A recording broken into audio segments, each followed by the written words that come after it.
marka ay timaado ku safridda hawada sare ee dunida, gaar ahaan qaaradda Afrika, waxa markaba kugu soo dhacaya diyaaradda ay tahay inaad dooratid si aad ugu raaxaysatid safarkaaga.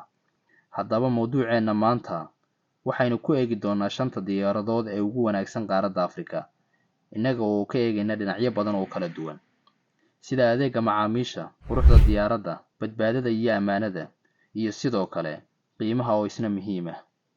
Balse inta aanan bilaabin ka hor saaxiib, waxaan kaa codsanayaa inaad channelka subscribe noo saartid, sida oo kalena barnaamijka noo share garaysid si uu u gaadho dad badan. Haddaba haddii aad danaynaysid inaad safar ku gashid Afrika dhexdeeda, soona kala baratid qaaradda ugu qurxoon caalamka, waa marka ay noqoto kala duwanaanshaha dhaqanka, afka iyo midabka waa kuwan 5 diyaaradood ee lagu jecel yahay gudaha qaaradda Afrika. Rwanda Air waxaa la aasaasay sanadkii 2002.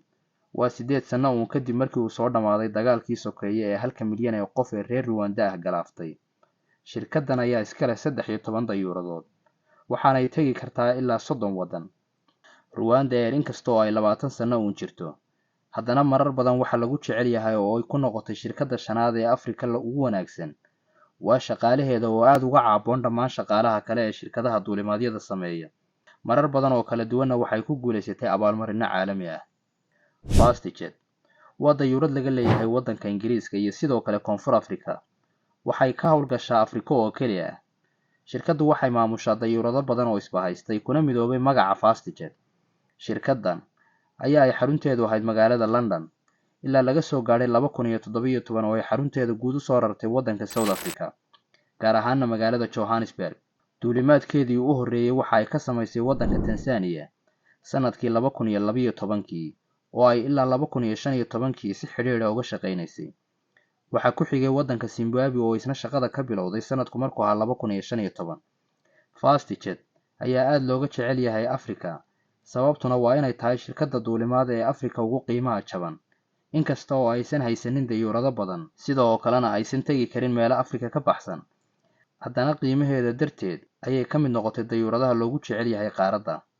Royal Air Morocco waa dayuurad ay boqortooyada waddanka Morocco iska leedahay, xarunteeda guudna ay ku taalo magaalada caanka ah ee Casablanca, waxaana la aasaasay 1953. Diyaaraddan ayaa fadhiisan karta in ka badan 100 garoon oo caalami ah, waxaana ay shirkaddani leedahay 55 dayuuradood oo isugu jira kuwo waaweyn, qaar dhexe iyo kuwo yaryar. South African Airways, ama sida loo soo gaabiyo SAA, waa shirkad duulimaad oo ka shaqaysa duulimaadyada caalamiga ah ee kala duwan iyo kuwa maxalliga ah ee South Africa dhexdeeda. Waxaa la aasaasay 1929. Xarunta guud ee shirkaddan waxay ku taallaa magaalada Johannesburg ee dalka South Africa.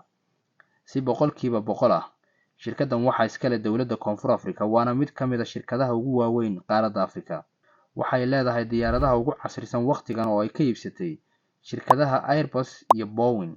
2019 ilaa 2022 intii u dhaxaysay, shirkadda South African Airways waxaa soo waajahay dhibaatooyin dhaqaale oo adag.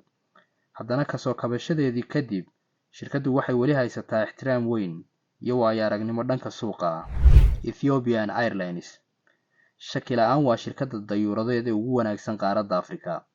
Waxaa iska leh dowladda Ethiopia, waxaana aasaasay Haile Selassie oo ahaa boqorkii Ethiopia ka talinayay 1930 ilaa 1974. Waxaana uu aasaasay shirkaddan taariikhdu markii ay ahayd 1945. Ethiopian Airlines ayaa ah shirkadda ugu dayuuradaha badan qaaradda Afrika, waxaana ay leedahay in ka badan 140 dayuuradood oo isugu jira kuwo waaweyn oo xamuulka qaada, kuwo dhexe iyo qaar yaryar ah oo waddanka gudihiisa uun ka shaqeeya. Shirkaddan ayaa u safarta 5 qaaradood ee caalamka, iyada oo ka degi karta ku dhowaad 150 meelood oo kala duwan. Xarunteeda guud waxa ay ku taallaa magaalada caasimadda ah ee Addis Ababa, gaar ahaanna madaarka caalamiga ah ee Bole International Airport. Qiimaynta kala horreynta adduunka ee 100 dayuuradeed ee ugu wanaagsan waxa ay kaga jirtaa kaalinta 37, halka ay Afrikana ka tahay hoggaanka dayuuradaha. Sidoo kale, shirkadda Ethiopian Airlines waa mid ka mid ah shirkadaha ugu qadiimsan qaaradda Afrika. Barnaamijkeenu intan ayuu ku dhan yahay. Waad ku mahadsan tahay daawashadaada. Fadlan ha naga ilaawin subscribe.